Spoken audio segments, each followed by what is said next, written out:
You may think these are highlights from an Ole Miss basketball prospect, but in fact, this is track and field athlete Arvesta Troupe. I first got into track and field the end of basketball season, my junior year. My basketball coach was the track and field coach. He had us go out there and just compete in events that we never done before. I did high jump, really didn't know what I was doing. I was learning fast as I could, and I just fell in love with it, and it turned out that I was pretty good in it. For Arvesta, I actually drove down to the state meet. The long jump was going on, so I see this kid go to the bar, and I was just like, he's very raw, but he's jumping very high over there. I think he jumped 6'10". So originally he was gonna go somewhere else and play another sport. He decided that he didn't want to do that and he wanted to come to Ole Miss. A few weeks had went by and I got an email from him. And when I saw his name, I saw Arvesta Troupe, I said, I know exactly who this is. Doing the research afterwards, watching him jump, I know he had only been jumping for a couple years. So usually basketball players can walk out and be pretty good high jumpers. It was a hard choice to pursue track in college. You know, I feel like I let family down and others down because, you know, basketball was always my sport growing up.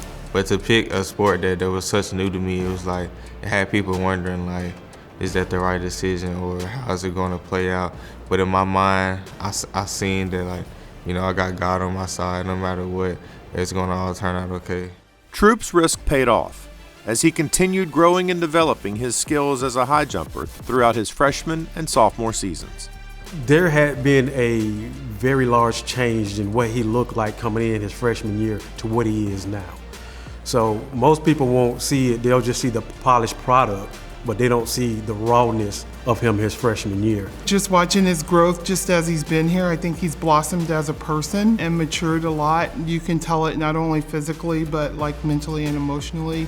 He's more outgoing and more talkative and everything, so it's been really cool to watch him grow. Troupe had an impressive showing in this year's outdoor season, placing second overall at SECs and qualifying for a chance to compete at the NCAA Championships, hosted in the globally renowned Tracktown, USA. Going into NCAAs, I thought, you know, it's anybody's games, especially in the vertical jumps. I really thought that he would be somewhere in the top 3 just by the way that he's been jumping and his ability and who all else was competing against him. My expectations going in were to win. You know, I've been getting second all of that year. I finished second in all the meets I competed in. So the only spot that left was first, and that's what I wanted to achieve. I figured like we could take the whole thing. If we put together the right training situation, he could walk away with a title. What I didn't count on was it getting cold. I don't know if people are familiar with track athletes. Sprinters and jumpers don't do well in the cold. And he did complain about the cold a couple times, but when it came down to it, his head went into the competition and that's where it stayed. My thought process when I'm starting to load for a jump is I set my mark, you know, I have a little quick conversation with God, nothing too long, and then I put my eyes on the bar, I look straight ahead, and then I look back up at the bar. You can't let the bar be intimidating, so you gotta like stare the bar down in the eye. You just can't be intimidated by the bar and just go jump. When the competition started, honestly, the first 2 bars didn't look great. They were easy clearances for him, but they didn't look great technically. The 3rd bar looked good. And when I saw that 3rd bar, I figured all of the nerves had been worked out and he's good to go from there. We always have conversations about staying clean, which means you make the bar on the first attempt. That's how you keep in first place. You don't really knock the bar down. So I was clean throughout the first 3, and I got to the 4th one. You know, I seen the people before me having misses. So once I went up there and took a jump, I was just so anxious to clear it. I was ready to take the lead in first, and I knew I had to do that by being the first one over. But you know, that's when I kind of I messed up a little bit. I got ahead of myself. Like I said, I was too anxious. But then come second attempts, I see people missing again. I'm like, okay, this is my chance, you know.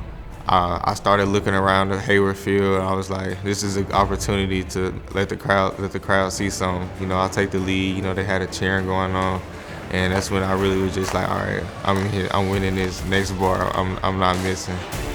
This is Arvesta Troupe, the junior from Mississippi. His second attempt at 7.3 3/4.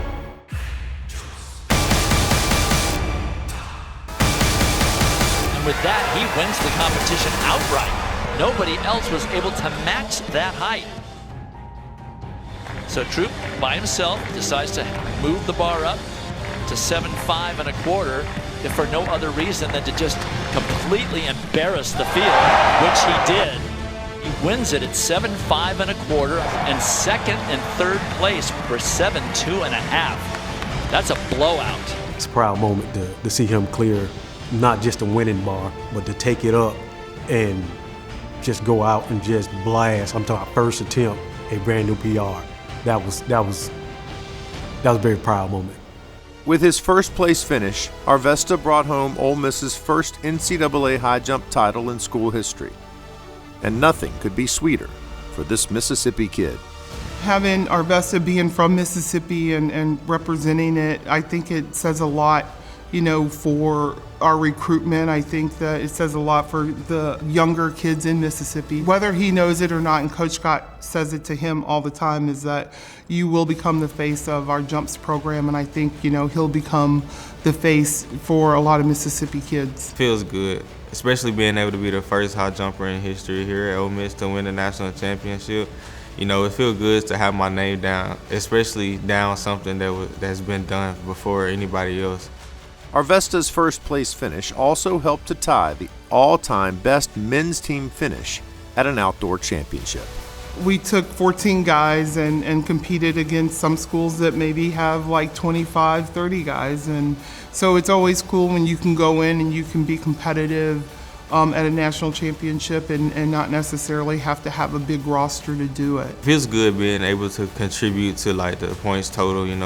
The other guys, they're competitors. They always go out there, compete, and give it their all.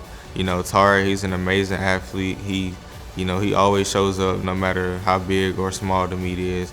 But yeah, it was good being able to go out there and contribute points. And I know the other guys on the team wish they could have contributed a little bit more. And I know they will next upcoming time. And I think that it says a lot for the strength of the program for the future, and just really proud of them going in there and being a team and competing and coming out, in the top 8. I think that the people that we're bringing in and the returners that we have, I think that it's definitely possible to go in next year and be even better than we were this year.